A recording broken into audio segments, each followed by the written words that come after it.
Okay, तो आज हम लोग करेंगे basic maps for delineation of planning regions by cartographic method.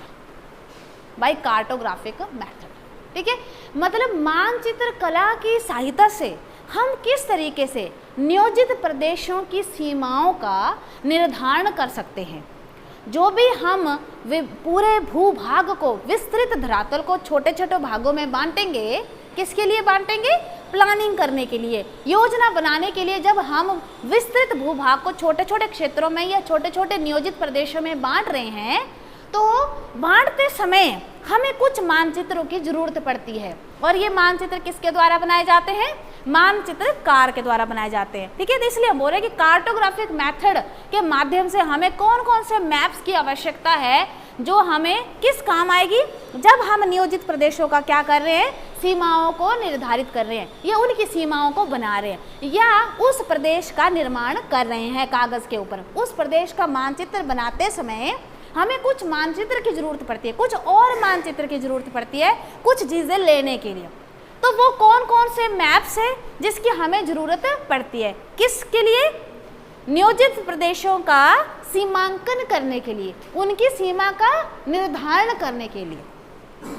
अच्छा, तो देखो दीज आर द मैप्स, ये डिफरेंट मैप्स हैं जिसकी हमें जरूरत पड़ती है। कब? जब हम नियोजित प्रदेशों का सीमाएं जो है उनकी निर्धारित करते हैं, ठीक है जी। तो पहला जो मैप है वो है physiographic map related to land. जिस क्षेत्र का, जिस भूमि का हम क्या कर रहे हैं? नियोजित प्रदेश बना रहे हैं। जिस भूमि को हम किस में बदल रहे हैं? नियोजित प्रदेश में बदल रहे हैं, या नियोजित प्रदेश की वहाँ पे सीमा लगा रहे हैं। तो उस समय हमारे पास उसी एरिया का क्या होना चाहिए? फिजियोग्राफिक मैप होना चाहिए। फिजियोग्राफिक मैप को हिंदी में बोलते हैं स्थलाकृतिक मानचित्र। स्थलाकृतिक मानचित्र का मतलब होता है कि उस पूरी जमीन पे स्थलाकृतियाँ कैसी कैसी हैं, वहाँ पे किस तरीके की स्थलाकृतियाँ है। मीन्स कहाँ पे पहाड़ी एरिया है, कहाँ पे मैदानी क्षेत्र है, कहाँ पे वैली एरिया है, कहाँ पे कौन सी चीज़ लोकेटेड है, मीन्स के एग्रीकल्चर लैंड कहाँ पे है, या फिर वहाँ पे जंगल भूमि कहाँ है, वन भूमि कहाँ पे है, वाटर बॉडी कहाँ कहाँ पे है, ठीक है। सेटलमेंट एरिया, बस्ती वाला जो एरिया है उस क्षेत्र में वो कहाँ कहाँ पे है। अगर ऐसा मैप हमारे पास होगा, आउटलाइन मैप हमारे पास होगा, तो उसकी नियोजन, उसकी सीमा बनाने में हमें थोड़ी सी हेल्प मिल जाएगी। जैसे मान लो कोई एक भूमि है हमारे पास, उसका कोई सेटलमेंट एरिया जो है इस भाग में पाया जाता है। अगर वो मैप हमारे पास नहीं हुआ तो हम हो सकता है गलत बाउंड्री बना दे, उस सेटलमेंट का कुछ हिस्सा दूसरे वाले प्रदेश में चला जाए और कुछ हिस्सा इस वाले प्रदेश में आ जाए, ठीक है। इसलिए अगर हमारे पास एक भूमि का मतलब उस भूमि का मानचित्र होगा, कौन सा मानचित्र? स्थलाकृतिक मानचित्र होगा, तो हमें पता चल जाएगा कि इस स्थलाकृतिक मानचित्र में कितना कितना जंगल कहाँ कहाँ तक आता है, रिवर बॉडी जो वाटर बॉडी है वो कितने कितने एरिया में आती हैं, सेटलमेंट वाला एरिया कितने कितने में आता है। तो उसको देख करके हम थोड़ा सा अपने बाउंड्री को उस हिसाब से एडजस्ट कर सकते हैं उस नियोजित प्रदेश की। अगर ये नहीं होगा तो थोड़ा सा गलत जो है वो डिमार्केशन हो सकता है, ठीक है। तो स्थलाकृतिक मानचित्र इसलिए भी हमें बहुत ज़रूरी है। जैसे मैं आपको यहाँ पे थोड़ा सा ड्रॉ करके बताती हूँ कि जैसे मान लो ये है एक एरिया, ये है, ठीक है, एक भूमि का टुकड़ा कोई ये है ना। अब क्या है, यहाँ पे कुछ घर हैं, ठीक है, ये सेटलमेंट है। घर बस्ती समझते हैं ना, सेटलमेंट समझते हैं, बस्तियाँ, ठीक है। तो ये देखिए ये बस्ती हैं।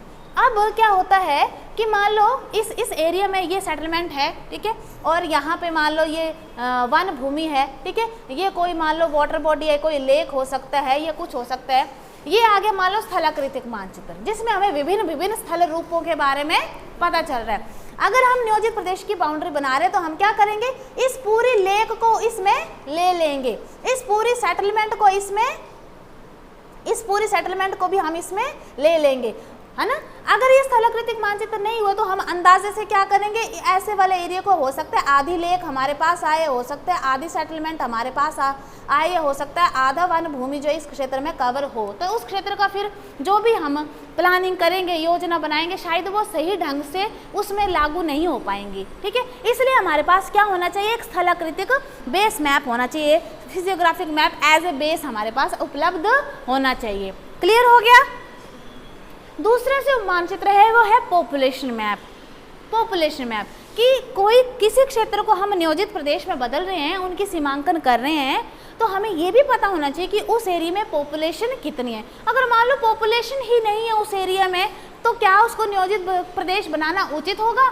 नहीं होगा, क्योंकि बेसिकली जब हम प्लानिंग करते हैं तो हमारा उद्देश्य ये होता है कि उस इन्वायरमेंट को विकसित करना, लेकिन साथ ही साथ उस इन्वायरमेंट में मौजूद जो जन समुदाय है उसको भी विकास के पथ पर आगे लेके जाना। तो जन समुदाय नहीं है, वो उनको इन्वायरमेंट की इंपॉर्टेंस उन्हीं को तो हम सिखाएंगे। अगर जन समुदाय नहीं है तो उनके माध्यम से हम कैसे इन्वायरमेंट को जो है वो अच्छा कर सकते हैं, उसका विकास कर सकते हैं। इसलिए किसी भूमि में जन समुदाय का होना भी जरूरी है, उसी को फिर हम नियोजित प्रदेश की बाउंड्री में अंदर लेंगे। ठीक है, तो जिस भी क्षेत्र का आप नियोजित प्रदेश का सीमांकन कर रहे हो, उस प्रदेश के अंदर आपको पता होना चाहिए, पूरा पॉपुलेशन मैप आपको पता होना चाहिए, कहाँ पे पॉपुलेशन ज़्यादा है, कहाँ पे पॉपुलेशन कम है, कहाँ पे किस तरीके की पॉपुलेशन है, कहाँ पे किस तरीके की पॉपुलेशन है, और किस तरीके से हमने इस एरिया को नियोजित प्रदेश के अंदर ढालना है, ताकि इस क्षेत्र के अंतर्गत रहने वाले हर एक व्यक्ति को विकास का लाभ मिल सके।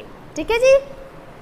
नेक्स्ट है मैप एसोसिएटेड विद इकोनॉमी, अर्थव्यवस्था से संबंधित मानचित्र। पॉपुलेशन मैप को हिंदी में बोलते हैं जनसंख्या मानचित्र। ठीक है। तीसरा है मैप एसोसिएटेड विद इकोनॉमी, जिस क्षेत्र के लिए आप नियोजित प्रदेश की सीमा का निर्धारण कर रहे हैं उस प्रदेश की अर्थव्यवस्था भी आपको पता होनी चाहिए। और अर्थव्यवस्था का पता कैसे चलेगा? अगर उस क्षेत्र का कोई अर्थव्यवस्था से संबंधित मानचित्र आपके पास है। ठीक है, अर्थव्यवस्था मानचित्र आपका अगर आपके पास है तो आपको क्या पता चलेगा कि उस एरिया में मौजूद जो व्यक्ति हैं, जो पॉपुलेशन है, वो किस तरह की एक्टिविटी में इन्वॉल्व हैं। मतलब कि वो प्राइमरी एक्टिविटी में इन्वॉल्व हैं, प्राथमिक क्रियाओं में इन्वॉल्व हैं। प्राथमिक क्रियाएं क्या होती हैं? जैसे कि एग्रीकल्चर, प्लांटेशन, मछली पालन, ये सब, मुर्गी पालन, ये सब प्राइमरी एक्टिविटी में आते हैं। कितने लोग हैं जो द्वितीयक क्रिया में शामिल हैं, जैसे कि मैन्युफैक्चरिंग से संबंधित, निर्माण कार्य, फैक्ट्री में, इंडस्ट्री में जो है वो कार्यरत है। मतलब जो भी रॉ मटेरियल से फिनिश्ड गुड बनाते हैं ना, इसके बीच की जो प्रोसेस होती है उसको द्वितीयक क्रिया बोलते हैं। कच्चे पदार्थ से जब निर्मित वस्तु बनाई जाती है तो इस क्रिया से संबंधित जितनी भी एक्टिविटीज़ होती है वो आपकी द्वितीयक क्रियाएं होती हैं, सेकेंडरी एक्टिविटीज़ होती है। तो सेकेंडरी एक्टिविटीज़ से मैं तो नहीं लोग कहीं जुड़े। और आपको ये भी पता लग जाएगा कि कितने लोग हैं जो टर्शरी एक्टिविटीज़ में इन्वॉल्व है, मीन्स कि सेवक क्षेत्र से लोग कितने जुड़े हैं। सेवक क्षेत्र मतलब कितने लोग डॉक्टर हैं, टीचर हैं, एजुकेशन में जुड़े हैं, या किस और फील्ड, इंजीनियरिंग लाइन में जुड़े हैं। तो आपको एक मोटा सा आइडिया हो जाएगा कि उस प्रदेश में किस तरीके का समुदाय वहाँ पे पाया जाता है, वहाँ की अर्थव्यवस्था कैसी है, लोग किन एक्टिविटीज़ में ज़्यादा इन्वॉल्व है। उसके हिसाब से आप थोड़ी सी प्लानिंग को आप मॉडिफाई करोगे और प्लानिंग को उस हिसाब से आप इम्प्लीमेंट करोगे। फॉर एग्जाम्पल, अगर आपको किसी एरिया का पता चल जाता है कि वो एरिया किस में ज़्यादा इन्वॉल्व है, खेती बाड़ी में ज़्यादा इन्वॉल्व है, तो आप जो योजना बनाओगे वो कैसी बनाओगे जो उन किसानों को लाभ पहुंचा सके। समझ रहे हैं? अगर आप कुछ ऐसी योजना बना रहे हो जो द्वितीय क्षेत्र वालों को ज़्यादा लाभ पहुंचा सकती है, तृतीय क्षेत्र वालों को ज़्यादा लाभ पहुंचा सकती है, तो बेचारे किसान तो वहाँ पे रह जाएंगे, उनको तो कोई लाभ नहीं होगा। इसलिए अगर आपको अर्थव्यवस्था मानचित्र आपके पास होगा उस क्षेत्र का, तो आपको एक आइडिया हो जाएगा और उसके मुताबिक आप नियोजित प्रदेश की सीमाओं का निर्धारण कर सकेंगे। जैसे मान लो एक एरिया है, वहाँ पे कुछ लोग हैं जो प्राइमरी में इन्वॉल्व हैं, कुछ हैं जो सेकेंडरी में और कुछ हैं जो टर्शरी में।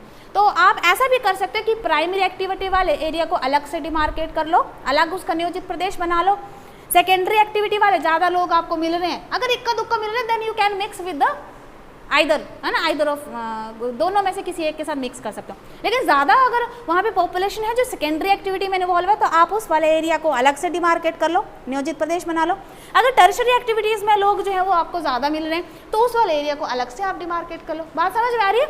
उसी के अकॉर्डिंग आप लोग जो है वो योजनाएँ बनाओगे और उनको इम्प्लीमेंट जो है वो करेंगे और उसका सही रिजल्ट भी सामने आएगा। अगर बिना किसी आप इन चीज़ों को देखते हुए, जो अभी मैंने आपको मेंशन की, बिना इनको देखते हुए किसी क्षेत्र का नियोजित प्रदेश बनाओगे, प्लानिंग रीजन बनाओगे, तो हो सकता है कि वो उस एरिया के लिए की गई प्लानिंग जो है वो क्या हो, उसका कोई फल ना निकले, उसका कोई रिजल्ट ना निकले, अच्छा रिजल्ट ना निकले, है ना।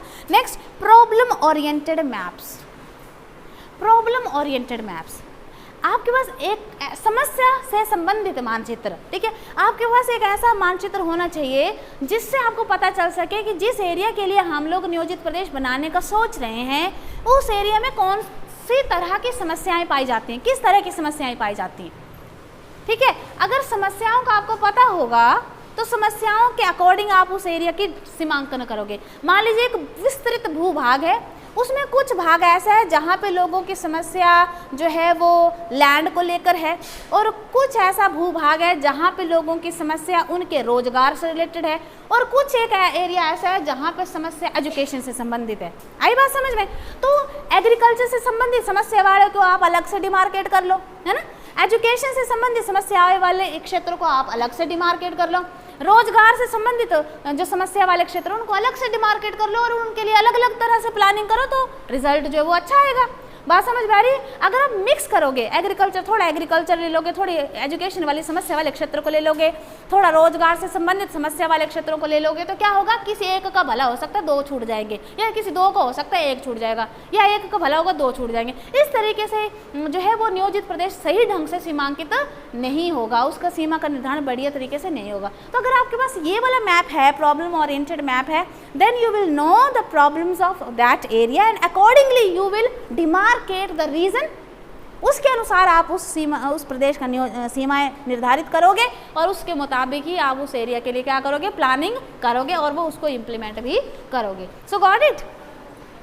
Okay, next point is regional mobility patterns and intensity.